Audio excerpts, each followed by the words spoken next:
My name is Mackenzie, I'm 34, and I never thought I'd have to fight for the mountain cabin my grandfather built with his own hands.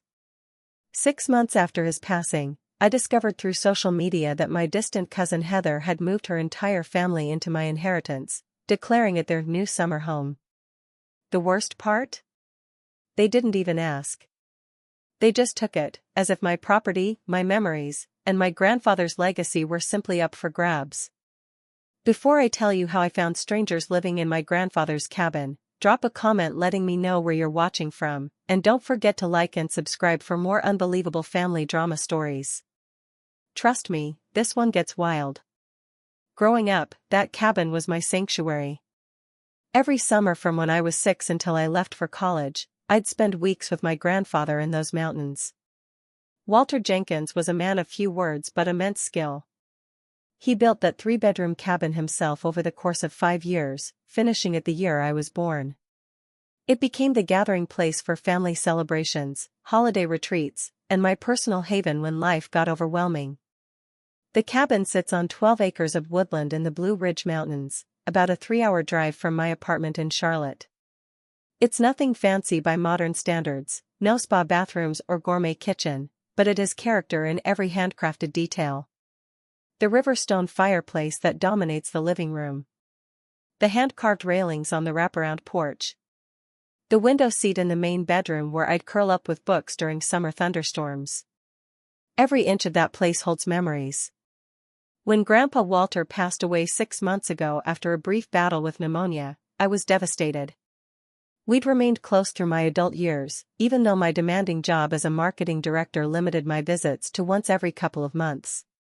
His will was straightforward: the cabin and land came to me, his only grandchild who shared his love for that mountain sanctuary. My mother wasn't surprised. She'd moved to Florida years ago and had no interest in maintaining a mountain property. The probate process went smoothly. I received the deed 2 months after his funeral, paid the property taxes, and made plans to visit when my work schedule allowed. Spring is always our busiest season at the agency, with multiple product launches and campaigns due. I'd planned to take a week off in June to properly sort through Grandpa's belongings and spend some time honoring his memory in the place he loved most.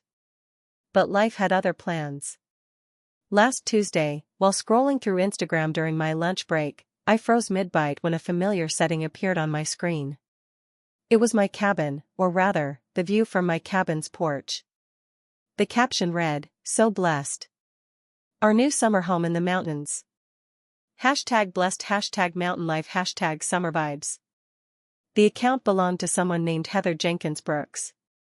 I nearly dropped my phone. Who was Heather Jenkins Brooks and why was she posting pictures from my property? I frantically scrolled through her profile. There she was, a blonde woman in her late 30s, sitting on my grandfather's handmade porch swing with a man and 2 children, all smiling as if they belonged there. More photos showed her children jumping in the creek that runs through the property, interior shots of the cabin with furniture rearranged, and worst of all, a family dinner at my grandfather's cherished oak table. My hands shaking, I immediately called my mother in Tampa. "Mom, who is Heather Jenkins Brooks and why is she in Grandpa's cabin?" The silence on the other end told me this wasn't going to be good news. "Oh dear," my mother finally said. "Heather is your second cousin, Uncle Robert's daughter. You probably met her at a family reunion when you were kids, but she's about 10 years older than you." I vaguely remembered a teenage girl who'd spent most of a family gathering rolling her eyes and complaining about the lack of cell service. That had been nearly 25 years ago. "Mom, she's posting pictures saying the cabin is her new summer home. What's going on?" My mother sighed deeply.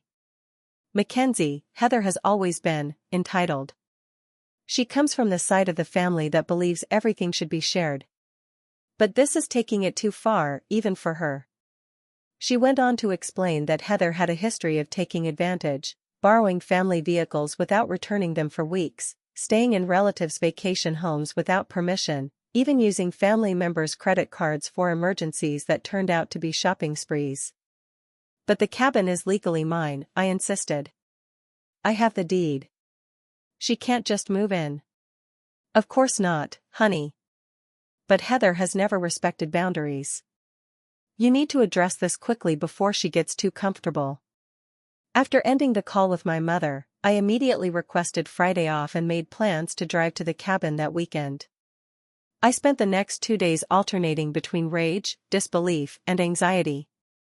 How does someone just move into a property that doesn't belong to them? What kind of person thinks that's acceptable? And how was I going to handle the confrontation that was sure to come? I considered calling Heather first but decided against it. This wasn't a situation for phone calls. This required a face-to-face conversation. Besides, I wanted to see exactly what was happening at my property. Thursday night, I barely slept. By Friday morning, I had packed an overnight bag, gathered all the property documents, and was on the road by 7 a.m., rehearsing confrontational speeches in my head as the city gradually gave way to rolling hills and eventually the dense forests of the Blue Ridge Mountains. The 3-hour drive to the cabin gave me plenty of time to cycle through every emotion from rage to anxiety.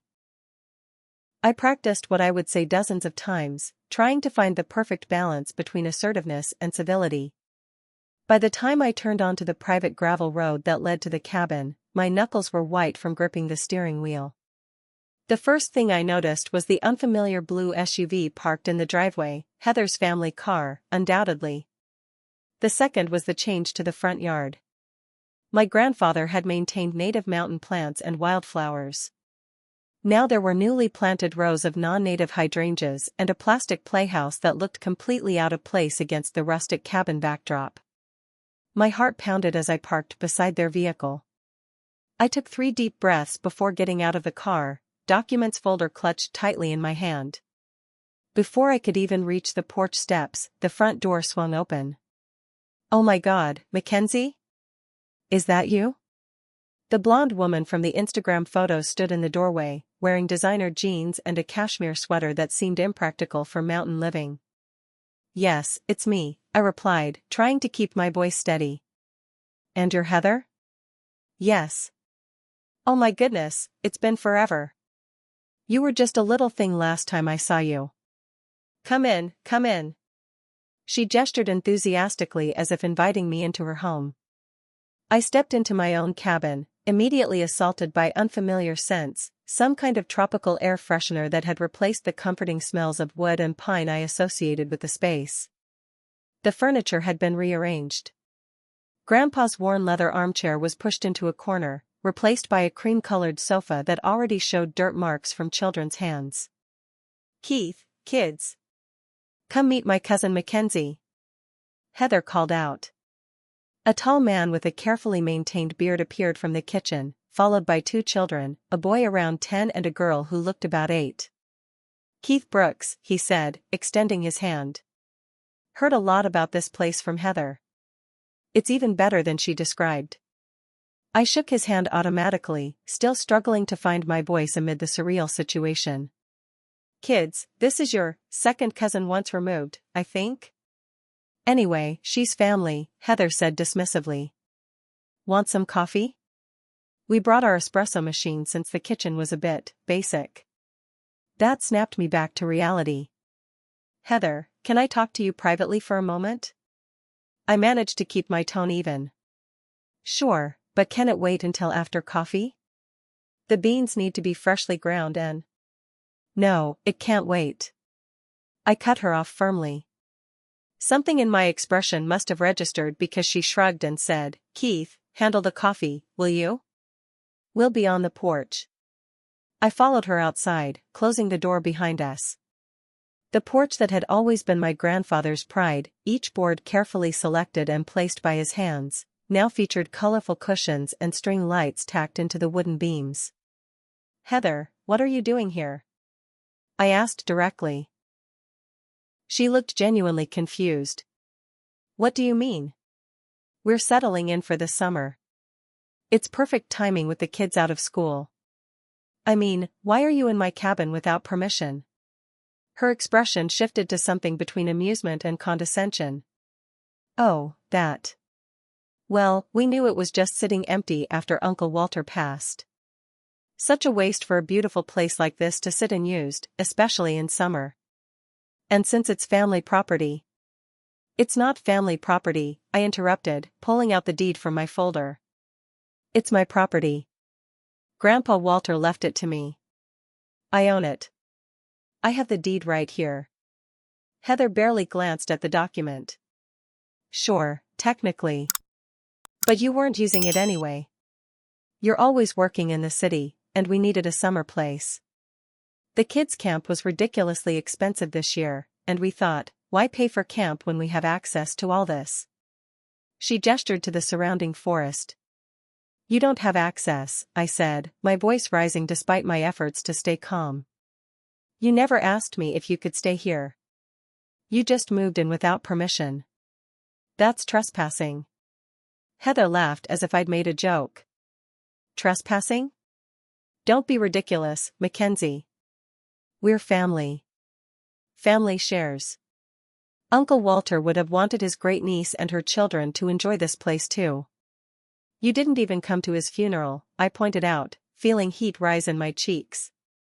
We were in Cancun. Non-refundable tickets, she replied without a hint of remorse. Anyway, come see what we've done with the place. We've made some improvements already.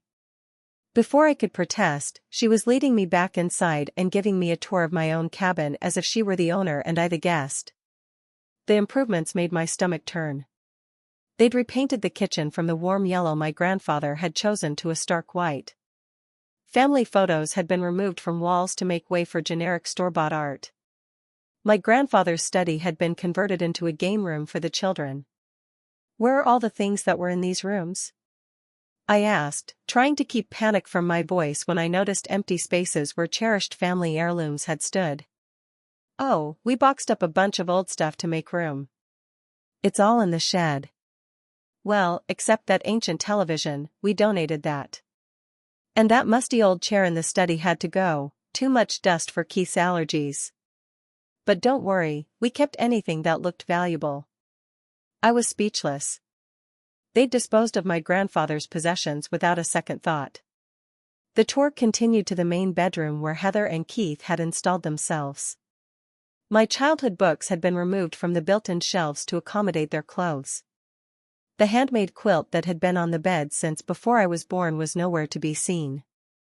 Where's the quilt that was on this bed? I asked, voice trembling. That old thing? It's in the linen closet. We brought our own bedding, much higher thread count. By the time we returned to the living room, Keith had prepared espresso in unfamiliar mugs, my grandfather's handmade pottery cups nowhere to be seen. So what brings you up here today? Keith asked casually, as if this were a planned social visit. I looked between them incredulously. I came because you're living in my cabin without permission. You need to leave. The pleasant mask on Keith's face slipped slightly. Now hold on. We've already settled in. The kids are enrolled in the local summer recreation program. We've made plans. Plans you had no right to make, I insisted. This is my property. Listen, Keith said, adopting a reasonable tone that somehow made me angrier. We understand you're surprised. We should have called first, and that's on us. But now that we're here, let's be practical. You're not using the place.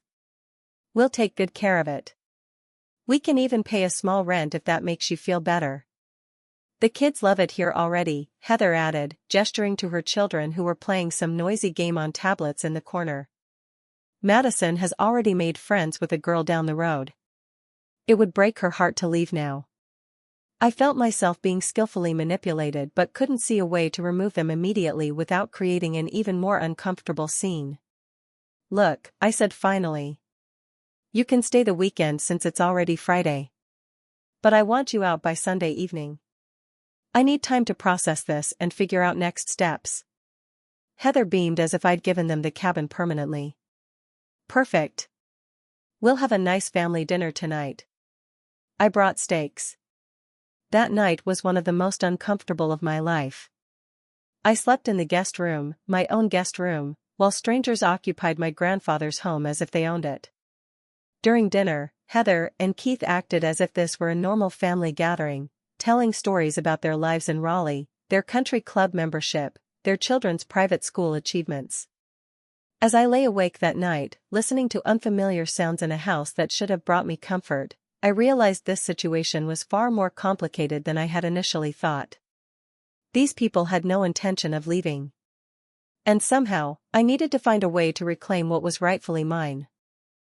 I woke early Saturday morning after a restless night, the unfamiliar sounds of other people in the cabin jarring me awake at dawn. For a moment, I forgot where I was and why I felt so unsettled. Then it all came flooding back. Strangers in my grandfather's home. My home. Making my way to the kitchen for coffee, I found the room empty except for scattered papers on the table. Curious, I stepped closer and felt my blood pressure spike. Spread across the oak surface, the table where I'd eaten countless meals with my grandfather, were architectural drawings labeled Mountain Retreat Renovation. The plans showed my cabin with dramatic alterations, a two-story addition jutting from the back, the river stone fireplace removed and replaced with a modern entertainment wall, the wraparound porch enclosed to create a sunroom. Notes in the margins indicated which trees would need to be removed for better views and expanded parking. Most disturbing was the red X through my grandfather's workshop, the small outbuilding where he'd crafted furniture and taught me woodworking. According to the plans, it would be demolished to make way for a hot tub and outdoor kitchen. I was staring at the destruction of my inheritance, meticulously planned on paper. "Oh, you found the plans?" Heather's voice startled me. She breezed into the kitchen in designer loungewear, looking far too put together for 7 a.m. in the mountains. "Aren't they exciting?" "We've been working with an architect friend." "Exciting?" I struggled to keep my voice level. "Heather, these plans completely change the cabin. You're planning to cut down trees that are over 100 years old." She waved dismissively while starting the elaborate coffee machine. "Just a few. The architect says we're not maximizing the view potential. And that little shed out back is a safety hazard." "That shed was my grandfather's workshop," I said through clenched teeth. "And none of this is happening because this is my cabin, and you're leaving tomorrow." Heather turned to face me, coffee forgotten. "About that, we really need to talk. Keith's making breakfast for everyone. Let's discuss this as a family." 20 minutes later, we were all seated around the table, plates of pancakes in front of us that I couldn't bring myself to touch. Keith had adopted his reasonable negotiator persona again. "Mackenzie, we understand this is a surprise," he began, cutting his pancakes with precision. "But we see a real opportunity here for everyone. This place has so much potential." "It doesn't need potential," I countered. "It was perfect as my grandfather designed it." With respect, Keith continued, "The place needs updating.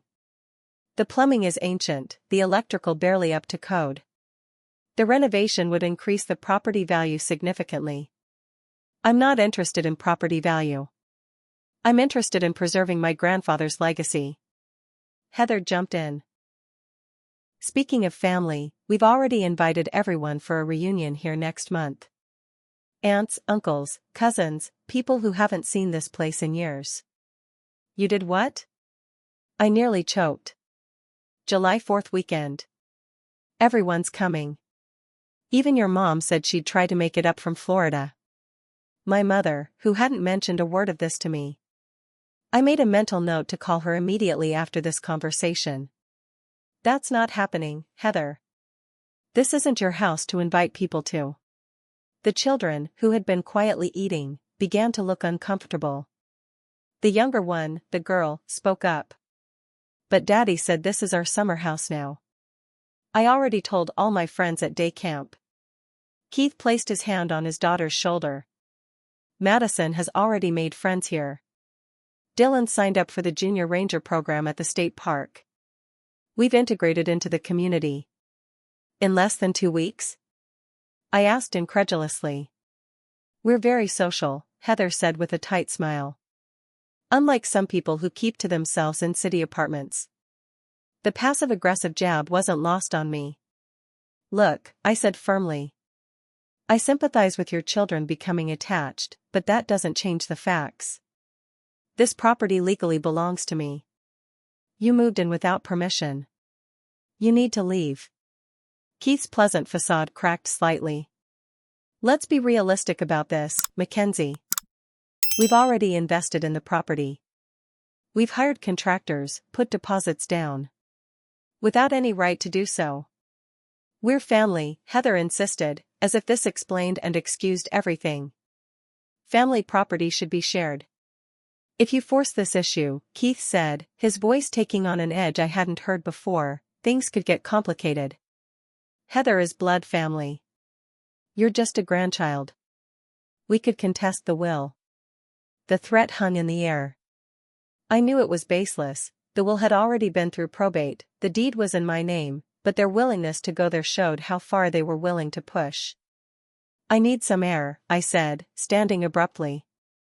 I grabbed my phone and car keys and headed outside, ignoring Heather's calls to be reasonable and think of the family. Once in my car, I drove down to the main road where I knew I could get cell service. With shaking hands, I called my friend Rachel, who happened to be an attorney. They're claiming they could contest the will, I explained after giving her the condensed version of events. Is that possible? Not really, Rachel assured me. The probate period is over, the deed is in your name. But that doesn't mean they can't make things difficult. If they've been there even this short time, removing them could be more complicated than simply asking them to leave. What do you mean?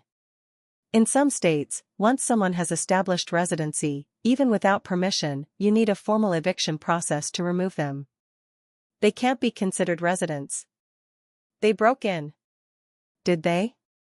Or was the cabin unlocked? Did they damage anything to enter? I had to admit there had been no forced entry.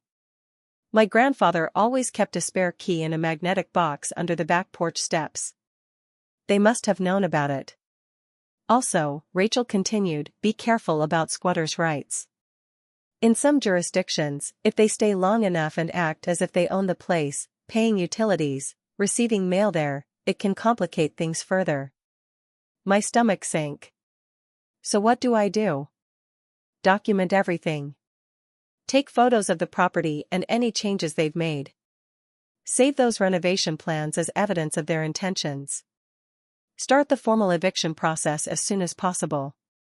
And whatever you do, don't leave them there alone for extended periods. After thanking Rachel, I scrolled through my social media feed to see what else Heather had been posting. What I found made me nearly throw my phone out the window. There she was, posing with extended family members I barely knew, all smiling in photos tagged at our family mountain retreat. Captions claimed they were so blessed that cousin Mackenzie is sharing her inheritance with us and making Uncle Walter's cabin a true family legacy home. She was rewriting the narrative publicly, making it appear as if I had willingly given them access. The comments were filled with relatives thanking generous Mackenzie for keeping Walter's memory alive through family gatherings. A quick check of my own messages revealed several distant relatives thanking me for opening the cabin to family again and saying they couldn't wait for the July reunion. This wasn't just a misunderstanding or opportunistic land grab. This was a calculated takeover, using social manipulation and family pressure to legitimize their occupation of my property. I sat in my car, staring at the mountain view, feeling defeated and overwhelmed. But beneath the shock and anger, something else was building, determination. This cabin was my connection to my grandfather. It was mine legally and emotionally. And I would not let it be taken from me without a fight. I returned to the cabin to find Heather and her family preparing to head out for a day of exploring the charming local towns. I informed them coolly that I would be staying at the cabin while they were gone to assess the property condition. The look that passed between Heather and Keith told me they weren't comfortable leaving me there alone, but they had little choice without revealing their true concerns. After they left, I began systematically photographing every room, documenting changes they'd made and items they'd moved or removed. I spent hours in the shed sorting through the boxes of my grandfather's belongings they had so carelessly displaced. The family quilt was stuffed in a plastic bin, my grandmother's china stacked haphazardly without proper padding. By the time they returned late that afternoon, I had compiled extensive documentation and developed the beginnings of a plan. I told them I was returning to the city the next day but would be in touch soon about next steps for the property. The relief on Heather's face was almost comical. She clearly thought she had won. Little did she know, I was just retreating temporarily to gather reinforcements.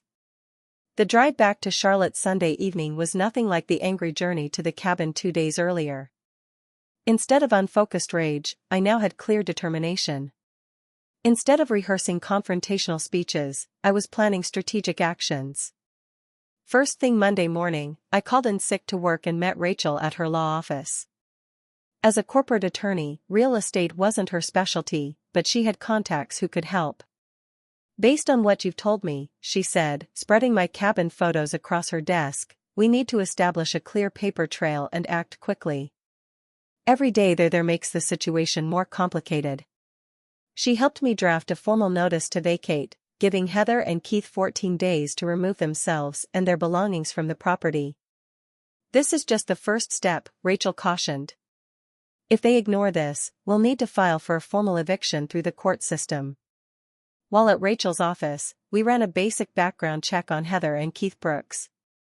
The results painted a concerning picture. Keith's real estate development business had filed for bankruptcy last year. They had recently sold their home in Raleigh, with court records suggesting it was to satisfy creditors. There was a pattern of financial mismanagement, unpaid contractors, and tax liens. This explains their sudden interest in your cabin, Rachel observed. They're not just looking for a summer getaway. They needed somewhere to live. The realization shifted my understanding of their desperation, but it didn't change the fact that they were trying to take what wasn't theirs. Next, I called my mother. Did you know Heather invited the entire extended family to my cabin for 4th of July weekend? I asked without preamble. My mother's side told me everything. She called me last week. I thought it was strange but assumed you two had discussed it. Mom, I had no idea they were even staying there until I saw it on Instagram. They moved in without asking and are acting like they own the place.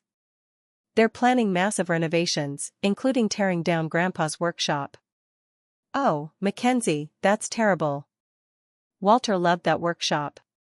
They threatened to contest Grandpa's will if I try to make them leave. That got her attention. That's ridiculous. The will was clear, and probate is finished.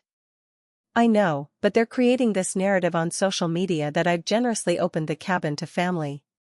They're making me look like the villain if I try to reclaim my own property. Typical Heather, my mother muttered. She's just like her father. Uncle Robert always felt entitled to your grandfather's things. There was a huge fight when your grandparents got married because Robert thought their parents' wedding china should be divided, even though tradition was for the daughter to receive it. This family history provided useful context. Mom, would you be willing to contact the relatives and clarify that I never invited anyone to the cabin? That Heather has been making false claims? Of course, honey. I'll start making calls today.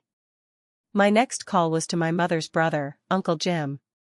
Unlike Uncle Robert's branch of the family, Jim had always been close to my grandfather. I had a feeling something wasn't right about that social media business, he said when I explained the situation. Walter was clear about wanting you to have the cabin. He told me so many times. Heather and Keith are planning massive renovations. They want to tear down the workshop and cut down the old growth trees. Uncle Jim's sharp intake of breath was audible. Walter would never allow that. Those trees were one of the reasons he bought that land in the first place. I need help, Uncle Jim. I'm trying to get them out legally, but I'm worried about the cabin in the meantime. They've already made changes and moved Grandpa's things. What can I do? Would you be willing to go up there? Keep an eye on the place while I work through the legal process? You could stay in the guest house. The small one-bedroom structure where my grandfather had lived during the years he was building the main cabin was still intact, though rarely used. Say no more. Your aunt and I can head up there tomorrow. We'll make it seem like a casual visit, but we'll keep watch. By Wednesday, I had assembled a comprehensive file, property deed, tax records, utility bills in my name, photos of the property before Heather's changes, screenshots of her misleading social media posts, the background check results, and formal legal notices. I took another day off work. My understanding boss had a similar experience with a boundary-crossing relative, to meet with a property lawyer Rachel had recommended. Maxwell Thompson specialized in adverse possession and eviction cases. This is unfortunately more common than you'd think, he said, reviewing my documentation. Family members assuming rights to property, especially inherited property, happens frequently. Can you help me get them out? Yes, but we need to be methodical. The fact that they've made alterations to the property and are planning more significant changes gives us grounds for immediate action. We can file for an emergency injunction to prevent further alterations while the eviction process is underway. The legal fees wouldn't be cheap, but protecting my grandfather's legacy was worth every penny. By Friday, exactly 1 week after discovering Heather in my cabin, I had a legal strategy, family support, and a renewed determination. I requested a full week off work, explaining the situation to my sympathetic boss. Family property disputes are the worst, she said. Take the time you need. I spent the weekend researching security systems that could be installed at the cabin, gathering additional documentation, and coordinating with Uncle Jim, who reported that Heather and Keith had been surprised but not suspicious about his impromptu visit. They're definitely settling in for the long haul, he texted. Contractors came by yesterday to measure for the addition. I played dumb but got their business card when Heather wasn't looking. By Sunday night, I had security cameras ordered for express delivery to Uncle Jim, formal eviction papers ready to be served, and a plan to return to the cabin with reinforcements the following weekend. This time I wouldn't be caught off guard. This time I would be prepared. This time I would reclaim what was mine. The following Saturday morning, I drove back to the cabin.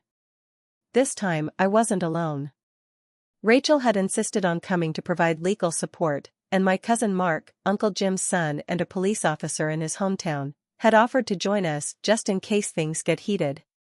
As we approached the property, the changes were immediately visible from the road. Several large trees near the driveway had been cut down, opening up what Heather would probably call better sight lines. The slash marks of orange spray paint on several other old-growth trees indicated more were slated for removal. They've been busy, Mark commented grimly from the back seat. Those trees were here before the cabin, I said, feeling sick. Grandpa built around them intentionally. When we pulled into the driveway, I was surprised to see not just Heather and Keith's SUV but 2 other vehicles I didn't recognize. A new deck extended from the back of the cabin, clearly fresh construction that had happened in the week since I'd left. Uncle Jim emerged from the guest house as we parked. Glad you're here, he said, looking concerned. They've had people coming and going all week. Contractors, designers, even some kind of landscaping crew. And they've brought more of their own furniture in. It looks like they're planning to stay permanently. Rachel adjusted her blazer, she'd insisted on dressing professionally to set the tone, and handed me a folder of documents. Let's do this properly. Stay calm, stick to facts, and let me interject if they try to make legal claims. The 4 of us approached the front door. Before we could knock, it swung open to reveal Keith, his expression shifting from welcoming to wary when he registered our group. Mackenzie, we weren't expecting you, he said, blocking the doorway slightly. We have guests right now. I'm sure you do, I replied evenly. But this is my property, and we need to talk. Now. After a moment's hesitation, he stepped back, allowing us to enter. The interior of the cabin had changed even more in the past week. More of my grandfather's furniture had disappeared, replaced by modern pieces that looked ridiculous in the rustic setting. A large flat-screen TV now dominated the wall where family photos had once hung. In the living room, Heather sat with an older couple I recognized as her parents, Uncle Robert and his wife Linda, along with another couple I didn't know. Mackenzie! Heather exclaimed with forced brightness. What a surprise! You remember my parents, and these are our friends the Johnsons. They're interested in buying a property in the area, so we're showing them around.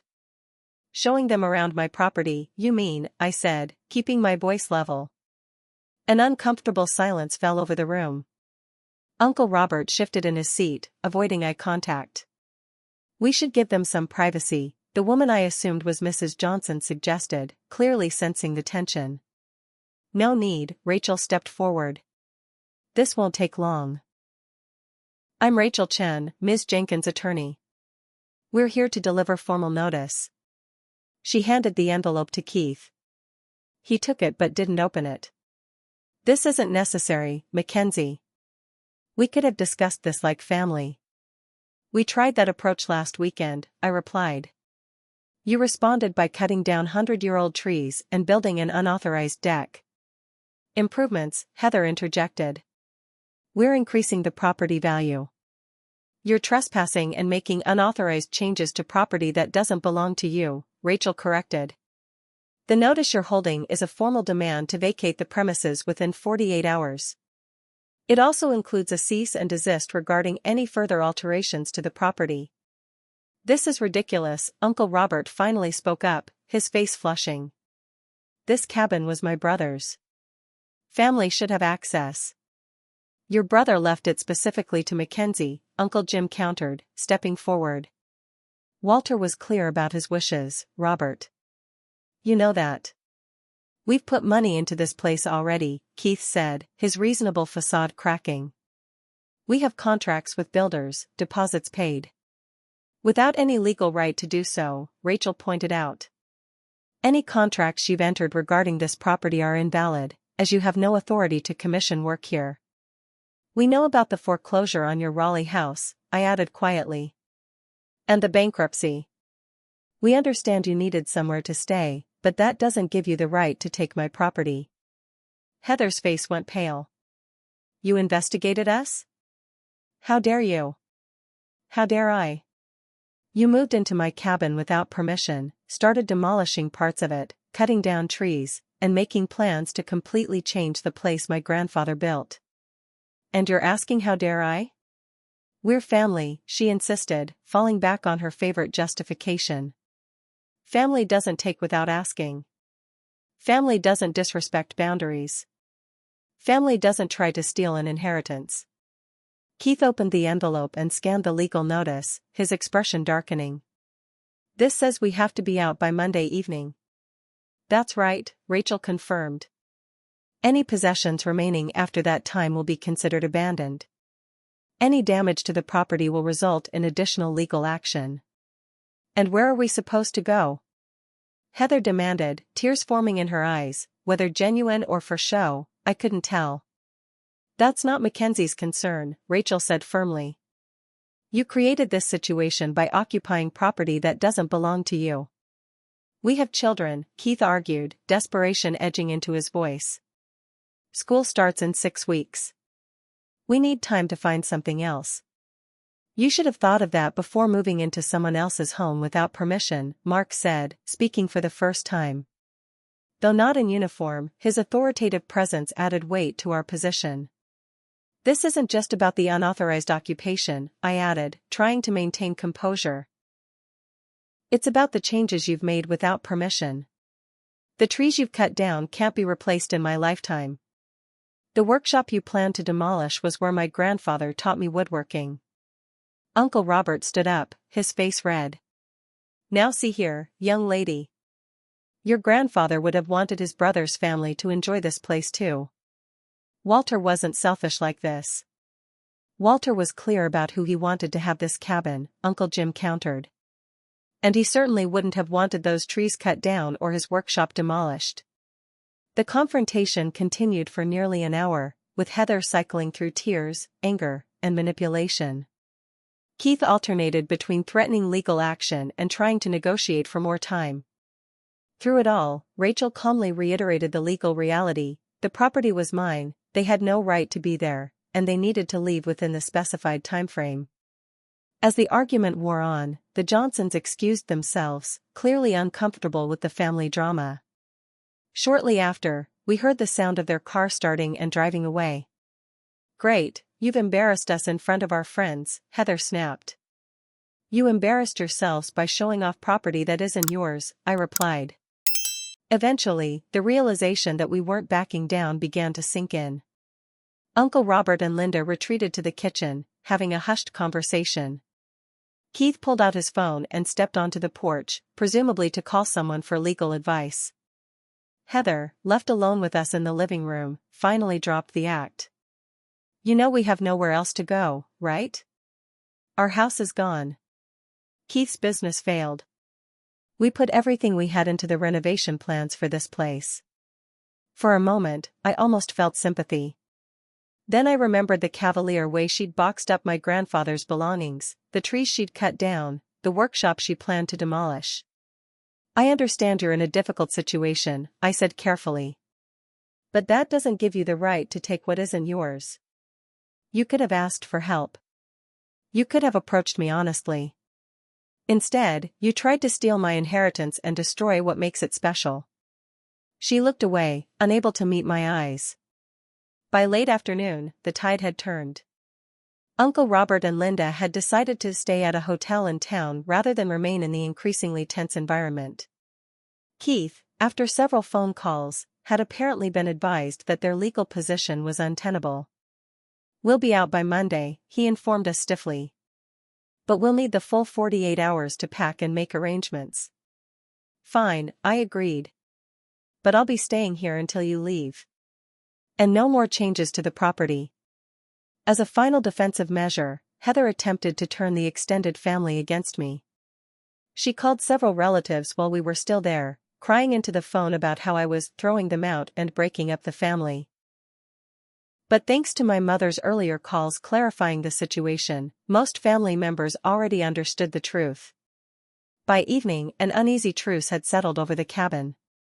Heather and Keith retreated to the main bedroom to pack, while their children, confused by the sudden change in plans, watched television with the volume too high. I settled into the guest room, exhausted but relieved that the confrontation phase was over. Uncle Jim returned to the guest house, while Rachel and Mark headed to a nearby hotel, planning to return the next day to ensure the packing process proceeded without incident. As I lay in bed that night, listening to the familiar sounds of the mountain cabin now interrupted by strangers' movements, I felt a complex mix of emotions. Relief that I had stood my ground. Sadness that family relationships had been damaged, perhaps irreparably. And determination to restore my grandfather's legacy once they were gone. The next day was a tense dance of activity. Keith and Heather packed their belongings under our watchful eyes, while the children alternated between helping and complaining. Mark and Rachel returned early, bringing coffee and breakfast sandwiches for our side of the standoff. I've arranged for a professional cleaning service to come on Tuesday, Rachel informed me quietly as we watched Keith load boxes into their SUV. And I've contacted a property assessment service to document any damage for insurance purposes. I nodded gratefully. I've also asked the local hardware store owner, an old friend of my grandfather's, to change all the locks once they're gone. Throughout the day, I documented the condition of the property, photographing changes they'd made and damage that would need repair. The new deck, built without proper permits, would need to be inspected. The stumps of the cut trees would need professional removal. Inside, walls had been painted, fixtures changed, and in some cases, structural alterations had begun. They'd been busy in just 2 weeks, Mark commented as we discovered the beginnings of a wall demolition in what had been my grandfather's study. By Sunday evening, most of their personal belongings had been packed and loaded into their vehicle and a rented trailer. Heather had barely spoken to me all day, communicating primarily through Keith or dramatic sighs and eye rolls. As they prepared to spend their final night in the cabin before departing the next day, Keith approached me on the porch. I want you to know this wasn't my idea, he said in a low voice. The financial situation. Heather was desperate. She remembered this place from when she was young and thought she could just take it? I finished when he trailed off. He had the decency to look embarrassed. It got out of hand. The renovation plans, the tree cutting, that was all to legitimize our being here. Make it seem like we had a right to improve family property. I didn't respond, and after a moment, he returned inside. That night, I received an unexpected email from Keith, sent without Heather's knowledge according to the message. It contained a more formal apology and some context about their situation. Their financial problems were even worse than I'd discovered. They had been living beyond their means for years, using credit to maintain the appearance of success. When Keith's business failed, everything collapsed. The cabin had seemed like a desperate solution, free housing in a beautiful location while they rebuilt their lives. The email didn't excuse their actions, but it helped me understand their desperation. It also included information about Heather's history of similar behavior with other family members, borrowing vacation homes without permission, using relatives' credit cards, always pushing boundaries and taking advantage of family connections. Monday morning brought the final departure. Under Mark's watchful eye, they loaded the last of their belongings and prepared to leave. The children, still confused and upset by the sudden change, climbed reluctantly into the back seat of the SUV. As they were about to drive away, Heather rolled down her window. For a moment, I thought she might offer an apology or reconciliation. Instead, her eyes narrowed. "This isn't over, Mackenzie. That cabin should be shared with the whole family. You're just being selfish, just like Walter was." Her parting shot hung in the air as they drove away, leaving behind a cloud of dust on the gravel driveway. Once they were gone, the full impact of their brief occupation became clear. Beyond the obvious changes like paint colors and removed trees, there were deeper issues. They had begun reconfiguring plumbing for an additional bathroom. They had removed original fixtures and hardware, replacing them with modern alternatives. My grandfather's carefully crafted spaces had been thoughtlessly altered in ways that would take significant time and money to restore. The most painful discovery came when I finally had a chance to thoroughly check the workshop. While they hadn't demolished it as planned, they had used it as storage for items they deemed unimportant.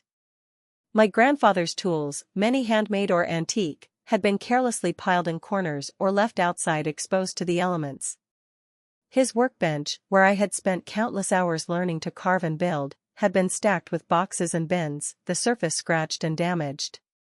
I stood in the center of the workshop, surrounded by the disrespect they had shown to my grandfather's legacy, and finally allowed myself to cry, for the first time since this ordeal began. Rachel found me there and quietly placed a hand on my shoulder. "We'll fix it," she promised. All of it. The next week was a whirlwind of activity. The locks were changed, security cameras installed, and a proper alarm system added. The cleaning service removed all traces of the Brooks family's occupation. The property assessor documented damage for insurance claims. A local carpenter, one who had occasionally worked with my grandfather, came to evaluate the workshop and begin restoring the workbench. Uncle Jim and Aunt Carla stayed in the guest house for another week, keeping watch over the property and helping with cleanup. Other family members, the supportive ones, came by to assist with repairs and restoration. My mother flew up from Florida and spent days helping me sort through the boxes of family heirlooms that had been carelessly stored away. "Your grandfather would be proud of how you've handled this," she told me as we carefully rewrapped his collection of hand-carved birds in proper archival tissue. Standing up for what's right isn't always easy, especially with family. 2 weeks after the confrontation, I received notice through Rachel that Heather and Keith had been formally served with a restraining order, preventing them from returning to the property. The legal action felt extreme but necessary given Heather's parting threat. As summer progressed, the cabin gradually returned to something resembling its former state. The paint colors were restored, the furniture arranged as my grandfather had preferred. The workshop was organized, tools cleaned and oiled, projects he had left unfinished carefully preserved. I couldn't replace the trees that had been cut down, but I worked with a local conservation group to plant new native saplings that would eventually grow to provide the privacy and natural beauty that had been lost. It wouldn't be the same in my lifetime, but it was a start. Throughout this process, I discovered a strength I hadn't known I possessed. I had stood up to manipulation and entitlement, protected what was rightfully mine, and honored my grandfather's legacy. Each small victory in restoring the cabin felt like a step toward healing. I also made a decision about the property's future. While I had no intention of sharing ownership as Heather had demanded, I realized that keeping the cabin isolated and rarely visited wasn't honoring my grandfather's memory either. He had built this place for family enjoyment. So I began inviting the relatives who had supported me during the crisis, those who respected boundaries and asked permission, to enjoy the cabin on occasional weekends. My mother visited more frequently, reconnecting with the mountain property she had grown up visiting. Uncle Jim and Aunt Carla became regular guests, helping maintain the grounds and sharing stories about my grandfather I had never heard. In September, I received an unexpected email from Keith and Heather's daughter, Madison.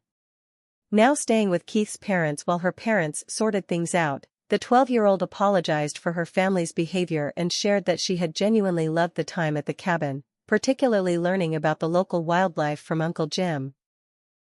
I responded with a kind message, assuring her that while her parents' actions were wrong, she was always welcome to visit the cabin with other family members when she was older.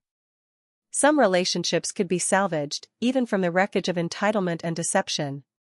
By fall, I had adjusted my work schedule to allow for more regular visits to the cabin. The security system gave me peace of mind when I was away, and local friends of my grandfather kept an eye on the property. The family that had tried to take advantage had instead given me the gift of appreciating what I had almost lost. The first night I spent completely alone in the fully restored cabin. I sat on the porch in my grandfather's rocking chair, watching the sunset paint the mountains in shades of gold and purple. For the first time since his passing, I felt his presence, not in sadness but in appreciation for what he had created and entrusted to me. In the workshop the next morning, I ran my hand over the restored workbench and made a decision. It was time to learn the skills my grandfather had tried to teach me years ago. I picked up one of his favorite carving tools and a piece of pine, and began. 1 year later, I stood on the porch of my cabin, watching the autumn leaves paint the mountainside in brilliant reds and golds. So much had changed in 12 months, not just the cabin itself, but me. After the Heather and Keith incident, I'd made significant changes to my life. The most obvious was spending more time at the cabin. What had started as weekend visits evolved into working remotely 2 weeks each month. My marketing firm had been surprisingly accommodating once I explained the situation and demonstrated that my productivity actually increased in the peaceful mountain setting. The space itself had been fully restored to honor my grandfather's vision, with a few thoughtful updates. The security system remained, not out of fear but prudence. The new saplings planted to replace the cut trees were small but growing steadily. In the workshop, I had gradually taught myself the basics of woodworking using my grandfather's tools and the few half-finished projects he'd left behind as guides. The most significant change, however, was in how I approached relationships and boundaries. The experience with Heather had forced me to develop an assertiveness I'd previously lacked. At work, I no longer accepted impossible deadlines or took on colleagues' responsibilities out of a misplaced sense of obligation. In personal relationships, I became clearer about my needs and limits. You don't say sorry nearly as much, my friend Rachel observed during her most recent visit. And you actually say no now without adding 17 explanations. She was right. The woman who had apologetically asked trespassers to leave her own property was gone. In her place stood someone who understood that healthy boundaries weren't selfish, they were necessary. My relationship with the extended family had evolved as well. After the confrontation, several relatives initially took Heather's side, believing her narrative of being cruelly evicted. But as the truth emerged and my mother continued to advocate for me, most eventually came to understand the reality of the situation. I established clear guidelines for family use of the cabin. Relatives could visit with advance notice and approval. Respect for the property and its history was non-negotiable. Most responded positively to these boundaries, appreciating the opportunity to enjoy the mountain retreat while respecting my ownership. Uncle Jim and Aunt Carla became regular visitors, often helping with maintenance and sharing stories about my grandfather. My mother visited more frequently, reconnecting with the mountain property she had grown up visiting. We hosted small family gatherings, proper ones, with permission and planning, that honored my grandfather's memory while creating new traditions. Surprisingly, I had developed a correspondence with Keith and Heather's children. After their parents' separation, an eventuality that surprised no one, the kids had moved in with Keith's parents. Madison, now 13, occasionally emailed me about school and her interest in environmental science, sparked partly by her brief time in the mountains. Dylan, at 11, sent awkward but sincere thank you notes for the birthday and Christmas gifts I sent. They were innocent in their parents' schemes, and maintaining a connection seemed like the right thing to do.